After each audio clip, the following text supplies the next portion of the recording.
қоғамдық қатысып болдыңыз, міндетті түрде тіркелу керек. Тоспайымыз бар. Келушілерді. Мен ана төте жүзімді жазам, оқи аласыздар ма? Келгем жоқ деп жазып қойып кетті ғой. Алғам жоқ деп ақша. Жоқ, инициалымен жазып беріңіз. Қолымызға қалам ұстамағылы бірталай жыл өсіп кетті, қолымыз мұтта қалған ба деп.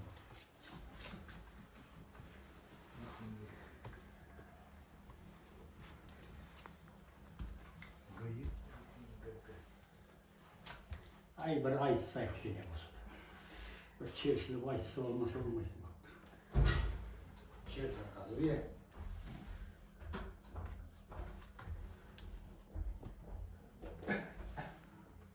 Былтырда келгенміндерсіздер ме? Бірінші рет келіпсіз ме? Қол қоя салмаймыз болдыңыз бе? Иә, қол қоя саласыз болды. Іштеген екпей, байыбына бармай қол қоя алмаймын. Артыма тартып. Айдалып кетуі мүмкін. Алып тұрғаны деп жатасыз? Бәріміз алып тұрғын ғой сіздер? Жоқ, каждый. Бачите, что ли? Показалось, бачите. Кішкене. Кішкене? Кішкене білер. Нормально. Қазасы үйі отыр. Сәрсеттен қайда? Қалада. Сен нәрсің? Мен жүрмін орында. Кездесу кетті. Идет регистрация участника.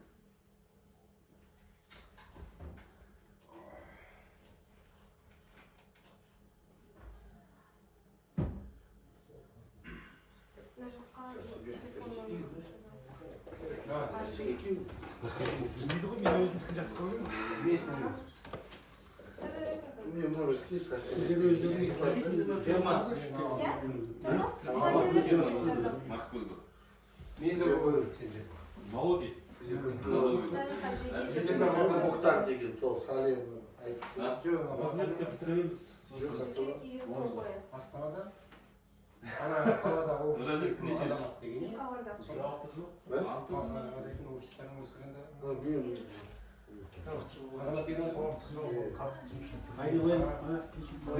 Ұстамағаннан кейін қалада бар ма өз нөмірімді өзіміз білмейміз әйтеуір. Басқа немене ұмытып қаламыз. Күнделікті пайдаланбағаннан кейін әкеміздің атын шақырып ол кездесу кетті. Не жалуйся. Сол күнде Мен кітапта бар. той тұтап деген жоқ. Настрелився? Я өздеріңіз Енді қайырлы күн, құрметті қоғамдық тыңдауға қатысушылар. Бүгін оңтүстік Алтай алаңы бойынша. сөзіңізді бөлгім кешіріңіз. Мына жерде қатысып болушылар қалып қалды ғой деймін. Енді кірсін. Жырлаған мен не пайда жиылған жұрт көрмесе деген сияқты тыңдаушы назар бермесе 5-6 кісіге болмайтын шығар, кесін ана кісілер.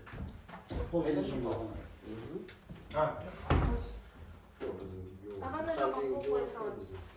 Сол жаздым. Ел анау ұқсар. Есек. 5 адам жетеді, осы Сонда сіздер былтырғы келмеген адамдарсыздар. Сейчас Астанада біз здесь чем жүрміз. Я,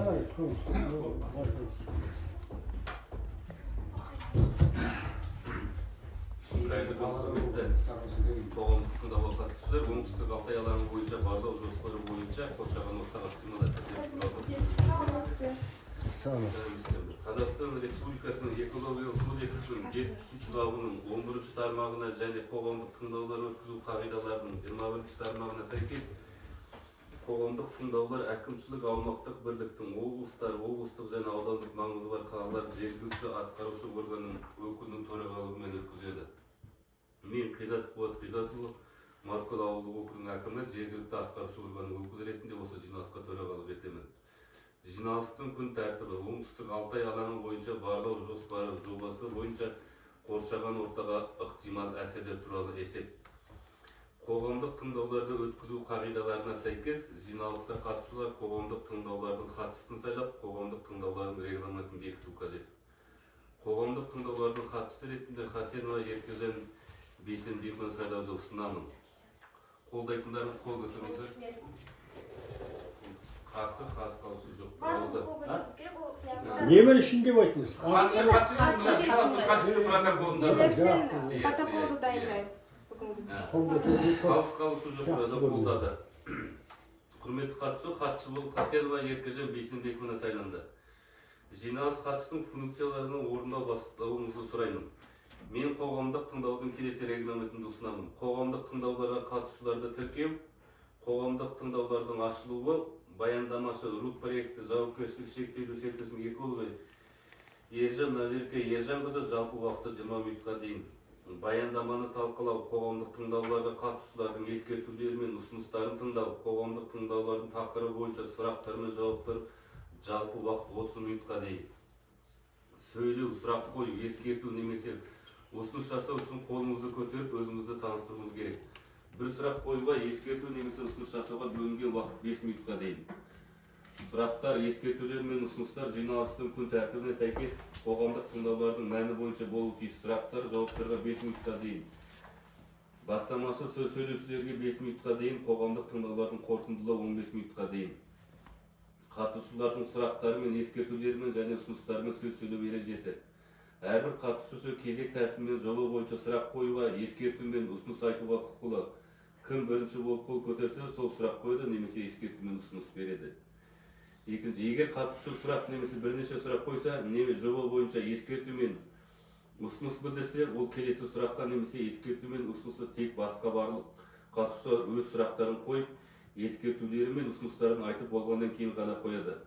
Үшінші, қоғамдық тыңдауларды өткізу қағидасының 8-ші тармағына сәйкес нақты тұжырымдалмаған ескертулер мен ұсыныстардың мәнін ашпайтын немесе қоғамдық тыңдаулардың тақырыбына айқын қатысы жоқ ескерту ұсыныстар есепке алынбайды. Мен регламентті бекітуге дауыс беруді ұсынамын. Қоғамдық тыңдаулардың регламентін бекітуге кім қолдайды? Регламентті бекітеміз бе? Қолдарыңыз көтеріңіздер. Қарсы, қалыс жоқ. Минуттан қысқасы болды. Енді сонымен бірге құрметті қоғамдық тыңдауға қатысушылар, ұйымдастыру сұрақтары арттағы оңтүстік Алтай бойынша барлау жоспар жұмысы бойынша қоршаған ортаға ықтимал әсерлері туралы есеп туралы бойынша қоғамдық жиналдық. Сөз РУД проекті жауапкершілігі шектеулі серіктестігінің экологы Ержан Назерке Ержанқызына беріледі. Саламатсыздар, құрметті жиналыс, қайырлы күн. Бүгін біз экологиялық кодекстің 67-ші бабына сәйкес көзделіп отырған қызметтің әсеріне скрининг жүргізілді. Оның нәтижесі бойынша Қазақстан Республикасы экология және табиғат ресурстары министрлігінің экологиялық реттеу және бақылау комитеті Шығыс Қазақстан облысы бойынша экологиялық департаменті қорытындысы бойынша қоршаған ортаға әсерді бағалауды жүргізу қажеттілігі міндеттелді. Баяндаманың мазмұны қоғамдық тыңдаулардың өткізу қағидаларын 31-ші тармағының 2-ші тармақшасының талаптарына сәйкес келеді. Мен сіздердің назарларыңызға жоспарланған іс-әрекеттің қоршаған ортаға әсері туралы қысқаша ақпарат ұсынамын.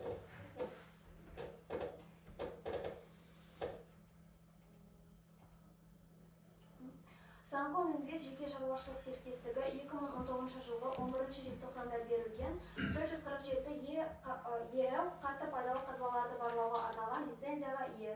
Лицензияны ұзарту мерзімі 2025 жылғы 10 желтоқсаннан 2030 жылғы 11 желтоқсанға дейін. Жоспарланып отырған қызмет іске асыру мерзімі 2026 жылғы 1 тоқсан, аяқталу мерзімі 2030 жылғы 4 тоқсан. Сөзіңізді бөлген кешіріңізді еканды ұлғайтуға болмай ма жаңағы территорияны? Территория? Міне мынау біздің блоктар.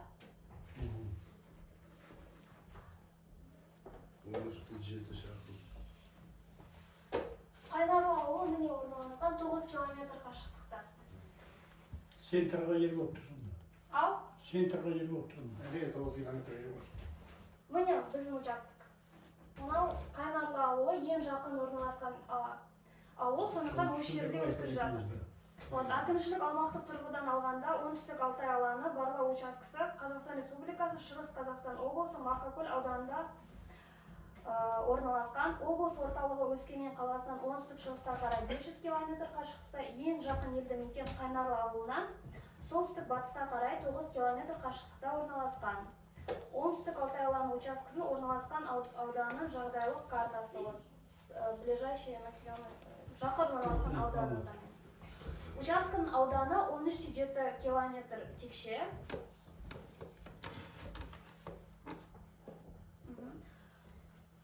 Оңтүстік Алтай ауланың лицензиялық бұрыштық нүктелерінің координаталары. Жалпы ауданы 13,7 километр, блоктар саны 6. Мынау біздің координаталарымыз лицензиялық блоктың. Қабылданған жобалық шешімдер. Оңтүстік Алтай алаңы учаскесіндегі барлау жоспарын іске асыру шеңберінде лицензиялық аумақ шегіндегі перспективалы учаскелердің ресурстық әлеуетін анықтауға бағытталған геологиялық барлау жұмыстарын жүргізу көзделеді.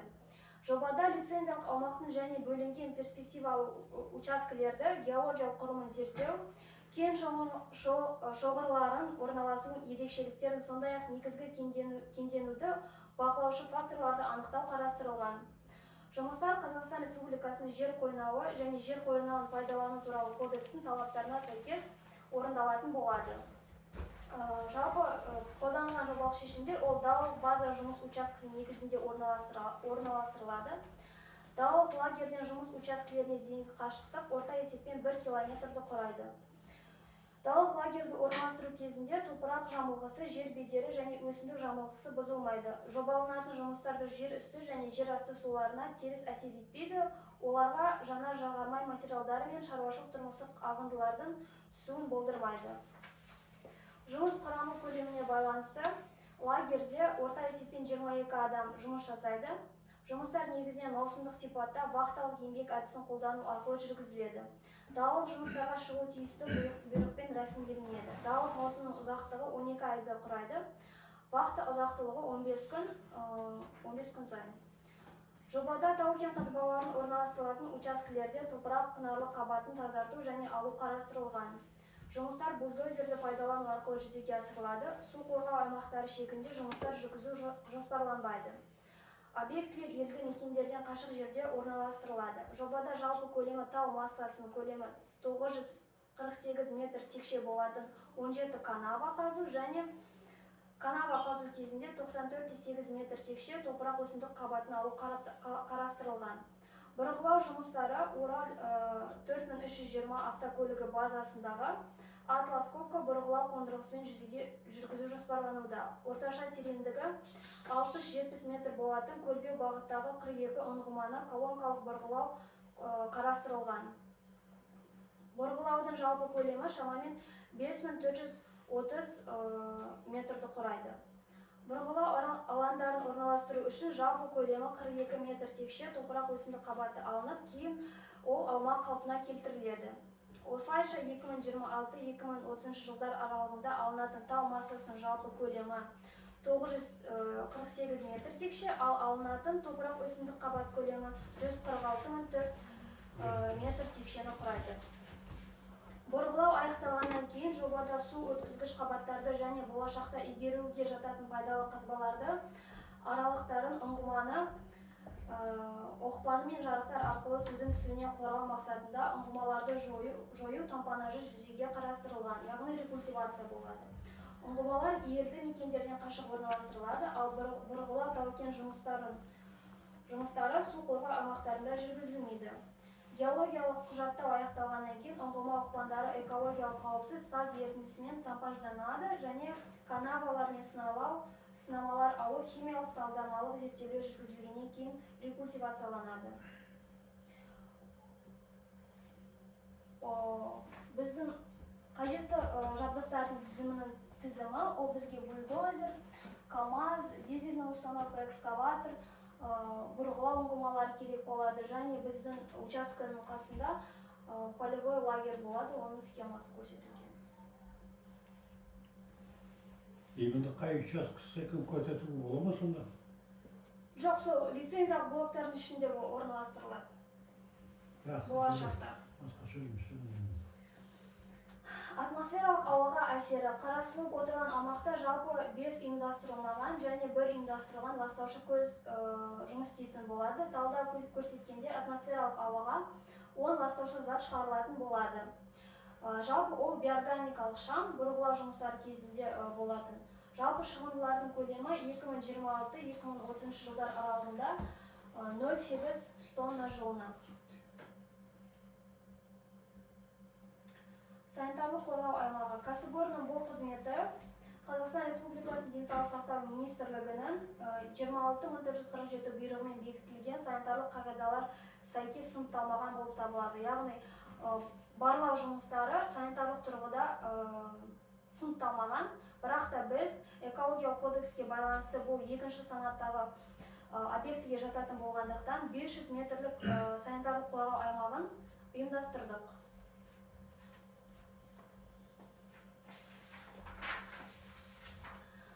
Санитарлық қорғау аймағы шегінде санитарлық қорғау аймағы шегінде есептеулер лицензияланған ERA 3.0 бағдарламалық кешенін пайдалану арқылы автоматты түрде жүргізілді. Жобаланатын геологиялық барлау жұмыстары адамның тіршілік ету ортасы мен денсаулығына әсер ететін объекті болып табылмайды, себебі санитарлық қорғау аймағы шекарасында ластану деңгейіне қосылатын үлес шекті рұқсат етілген концентрациялардың 0,1 үлесінен аспайды. Барлау жұмыстары қысқа мерзімді сипатқа ие, далалық жұмыстарды жүргізу 2026-2030 жылдар кезеңінде жоспарланған. Яғни біздің учаскеде болатын жұмыстар даже 500 метр санитарлық қорғау аймағында асып кетуі байқалмайды, ал Қайнарлы сіздердің ауылдарыңызда 9 километр қашықтықта орналасқаннан кейін мүлдем жаман әсер етпейді. Қай жайлы қаршыған айтасыз ба? Бізге қатысы жоқ деп. Қайнарлы. Қайнарлы болашақта істеген тұрған. Болашақта бұрғылау жұмыстары, каналға қазу болған кезде аспанға шаң көтерілер. Жалпы тілмен айтқанда. Сол кезде есептеулер бойынша ол даже 500 метр айналаға зиянды әсер етпейді, ал тем более Қайнарлы ауылы алыс қашықта орналасқаннан кейін мүлдем әсері болмайды. Кеңтін ұстай беруге болады дейміз. Сумен жабдықтау және су бұру. Ауыз сумен жабдықтау мамандандырылған ұйыммен жасалған шарт негізінде бөтелкедегі суды жеткізу арқылы жүзеге асырылады. Техникалық сумен жабдықтау 7800 метр текше көлемінде тасымалданатын су есігімен қамтамасыз етіледі. Жалпы бізде 22 адам жұмыс жасайтын есептейтін болсақ, тәуліктегі су шығыны көлемі 19,8 метр текше. Геологиялық барлау жұмыстары кезінде жер үсті су айдындарында сарқынды суларды ағызу көзделмейді. Ағынды суларды мамандандырылған ұйым шарт бойынша әкететін болады. Жұмыстарды жүргізу кезінде жер үсті және жер асты су ресурстарын тікелей су объектісінің ауыз су және шаруашылық қажеттіліктерін қанағаттандыру үшін алып қоюмен немесе алып қоймау пайдалану көзделмейді. Ағынды суларды жер үсті жер асты суындарына ағызу көзделмейді.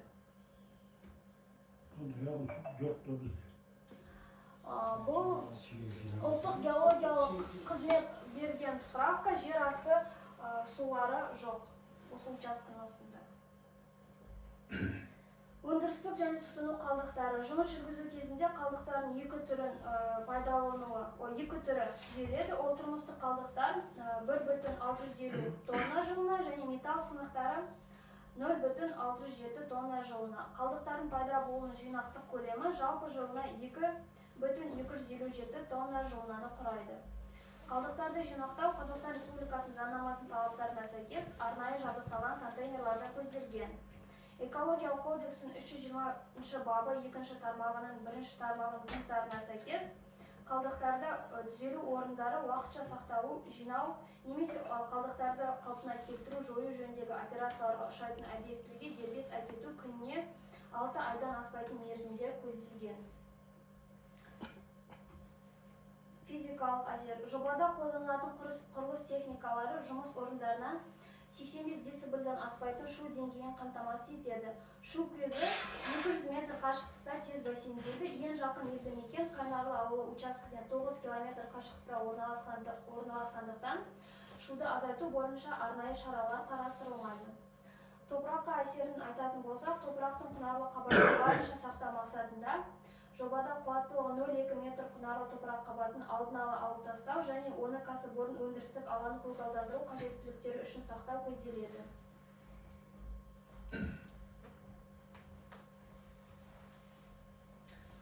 Өсімдіктер әлеміне әсері. Ерекше қорғалуға жататын қызыл кітапқа енгізілген, жойылып кету қаупі төнген, сондай-ақ жоспарланған жұмыстарды әсер ету радиусында өсімдіктердің тағамдық, дәрілік түрлері кездеспейді. Барлық табиғатты қорғау шаралары сақталған жағдайда жоспарланған қызметтің таралу сипаты бойынша өсімдік бетіне әсері жергілікті ретінде анықталады. Жануарлар әлеміне әсері. Кәсіпорынның көздері санитарлық қорғау аймағының шекарасында елді мекендердің ауасы үшін белгіленген шекті рұқсат етілген концентрация мәндерінен ластаушы заттардың есептік ең жоғарғы жер бетіндегі концентрацияларын атмосфераға шығарылатын ластаушы заттардың ешқайсысы бойынша асып кетуі байқалмайды. Бұл оңтүстік Алтай алаңы учаскесінің 2026-2030 жылдар аралығында бағаланатын кезеңде оның орналасқан ауданның жануарлар әлеміне рұқсат етілген деңгейде болады деген қорытынды жасауға болады. Ешқандай қызыл кітапқа енгізілген өсімдіктер мен жануарлар кездеспейді. Және бізде адамдарымыз кірмей қалмаса. Осындай справка берілген. Біздің участок орналасқан жерде лесной фонд және ерекше қорғалатын табиғи аймақтар кездеспейді. Сол хат бойынша міне жануарлар инспекциясы, даже вот рыбный инспекция дали, что біздің учаскеде ешқандай балықтар, жануарлар жоқ. Қорытындылай келе, жоспарланған жұмыстар Қайнарлы ауылындағы экологиялық жағдайға кері әсер етпейді. Ауыл жұмыс учаскесінен 9 км қашықтықта орналасқан. Жоғарыда келтірген мәліметтерге сәйкес жобалық шешімдерді іске асыру қоршаған орта компоненттерін ластану деңгейін өзгеруіне және қолданыстағы биожүйені бұзатын қайтымсыз процестерді туындауына әкелмейді. Баяндама аяқталды. Баяндамаңыз үшін рахмет. Енді талқылауға көшейік. Еске саламын, сөйлеу немесе сұрақ қою, ескерту немесе ұсыныс жасау үшін қолыңызды көтеріп, өз-өзіңізді таныстыру керек. Бір сұрақ қою, ескерту немесе ұсыныс жасау үшін 5 минутқа дейін. Сұрақтар мен ескертулер мен ұсыныстар қоғамдық тыңдаулардың мәні бойынша болу керек. Сұрақтар, жауаптарға 5 минутқа дейін, бастамашы сөз сөйлеуге 5 минутқа дейін. Ал енді сұрақтарыңыз болса қоя берулеріңізге болады. Ерлан аға, сұрақтар Мен ойында отырған мына екі жігітті түсінбей қалдым ба деп отырмын. түсініп отыр. Сіз жаңа айтып отырсыз, қаршыға деп, қаршыға емес пе, қайнарының жанында Жоқ, осындай тыңдау алдында да болған. Бізде келді. Оны өздерінің келдіңдер, келмедім білмеймін. Бәрі бөліп еткендерде ол ешқандай неменеміз жоқ. Енді былтыр кеп күзді күні қазды кетті. Оны қайта жапты. Қазір мен сіздерді апарып көрсетуге бармын. Біз осы ауылда тұрған адамдармыз. Өші жерден міне көшпейік деп үй жатқан қалыппыз. Мал жаятын жеріміз бар. Басқа жүріп тұратын жолымыз қалмады. Бұқымарын қазып қазір бір жерінен атпен өтермейші. Ананың ішіне мал түсіп кетуі мүмкін. Толық жаланмаған. Келерде бәрі түгел осындай жақсы. Ойбай, бәрі жақсы болады деп кеткен. Енді соны барып көрсетейін қаз. Сенбесеңдер өз түсіріп әкеліп берейін. Соны қазір әр жерден өтемейді. Сонда біз тіпті әрбірденмен әбі жүруден қалдық әр жерден. Бәрі мұнайында айналай сенің сөзіңге де бәріне риза болып отырмыз. Рахмет, бәрін жақсы түсіндірдің. Бірақ осы ауылда тұрғаннан кейін біздің жайылымдық жүретін, тұратын жеріміздің өзін, жолдың бәрін қазып тастаған бізге жақсы болып тұрған жоқ. Өз жердің біз қалатын адам, келгенде кетеді. Сондықтан соған дақанса қарау керек. Оның артына осы халықтың неменесінде қайтадан сұрайтын кісілеріміз болу керек. Солармен связанный болуымыз керек. Ертеңнен қазір барып орды көрсетейін сіздерге. Адам өтелмейтінше бәйге төбеміз бар, түгіл отын шығарып қазды да кетті, бетін бет кішкене тегістеген болды да. Сол жарай ма? Орғып ұстаса маңайының бар. Ал енді. Жазбаңыздар сұрақтарыңызды. Кезекті қоя беріңіздер. Кезек кім жазып отыр мына сұрақтарды? Жоқ, біз видеоға түсіп жатырмыз. Қазір жауап бересіздер осы. Мен Сангел Қуаныш. Жоқ, қазір жауап берейік. Сіздерге сұрақ қойып тұрдым. Анау карталарыңыз тұр еме? 8 километр деп тұр ма? 9. Жаңа 8-де тұр ғой. Ал жақсы. Сонда осы жерді бурит етті ғой мына жерде. Сол жерде келген адам бар ма осының ішінде? Жоқ, басқа компания. Сана жеткіп кетеді. Тура осы сіздердің адамдарыңыз ғой ма бурит еткен? Жоқ. былтыр нетті ғой соны. Ал енді соны түсінбей тұрғанымда, бұлар міне мысалға бұрыт еткен жері мына ауылдың қасында 1-2 километр жаңа зираттың қасы. Сол жерде бұрыт етті ама. Енді мынау 8 километр. Біз басқа компаниямыз. Мынау басқа жер. Басқа жер мынау. Басқа компания. Қай жер мынау? Қай жер? Ақшоқы ғой, Ақшоқы. Ладно. Ақшоқы.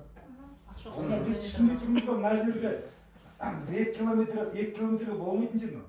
Сол жер бұрыттап, ана 8 километр деп келіп тұрма деп тұрмын. Басқа компания болды ғой. Жақсы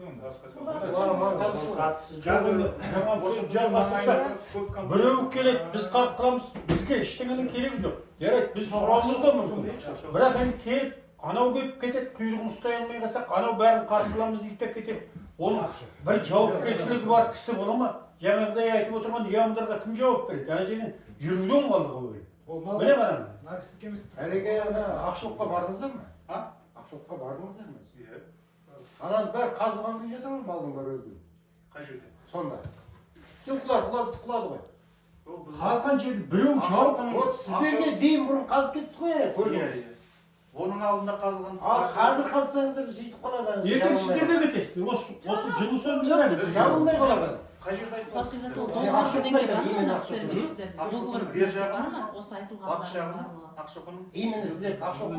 сен маған жасайсың. Шот жақ қой, шот. жүретін жол жолы бар. Ақшоқы, иә, Ақшоқы ол мында не жақ қой айтылғандарды мынау? Ескі шахталар жақ. кепіл Солай бірдеңе ғой.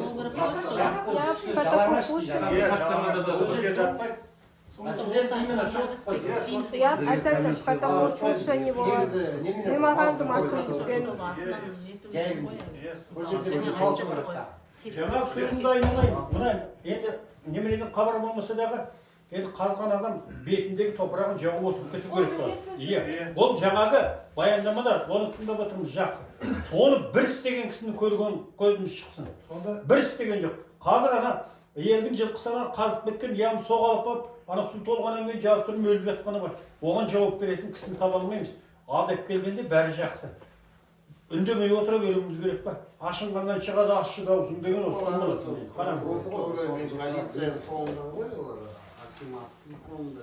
Короче, олар біледі ғой как Азамат, сіздер мына жерде бүйтесіздер ме, сонда бұл жерде жұмыс орны болады ғой, шахта қала ашыла ма или жай проверка? біздің ойымыз енді Жоқ, бұл не оны біліп жатырмыз. Ерлан аға, ана сұрақ қойдыңыз, жауап берсін. біздің ойымыз енді алла жазса енді бәрі амандық болса енді бұрғылау жасап, сол жерде жақсы разведка өткізіп, бірдеме шығарып, соны үлкен бір месторождение деп соны жасаймыз деп сондай бір ойымыз бар ғой. Соған ұмтылып, соған тұрмысып жатырмыз. Біз негізі бірінші жыл келіп тұрған жоқпыз осында. Ереке бәрі біледі бізді. Біздің де уже 5 жылдай істеп жатырмыз, шын айтса. Өз қазған жерлерімізді біз қайтадан жауып отырмыз. Оны бәрі біледі. Ал енді сөзімді бөлуі кешіріңіз. Жаңа қайта аттырған кешіріңіз. Ол бұрын ол дүр қойды. Енді ана канал қазып ұстап, оны қайтадан жаппай кеткен деген. Енді сіз ойлаңыз, тауғын бетін пәленбей, енді 1 километрге жететін ямы қазып ұстап, оны толық жаппай кеткен деген не деген нәрсе? Енді қазір сенбесеңіздер барып көрсетейін сіздер. Оны басқа компания істейді. Басқа сен бәрі кеп қазылыр дейді. Айтып отыр ғой, 5 жылдың ішінде қанша қазды бәрі жауап тұрады. Жоқ, ол бұрыннейді көп Не zaman тұрады? Жоқ, сол каналаларды жаптым. Аты-жөніңізді айтыңыз. Мысалы тұрғаны Есенгел Серікпін. Баршада ана кісілердің айтып отырғандары дұрыс, ол шындық, ақиқат. Потому что бәрі келмей сіздерге претензия қойып тұрған жоқ, өмірдің ол ақиқат дүниесі. Жақсы сөйлегенде бәрі жақсы сөйлейді.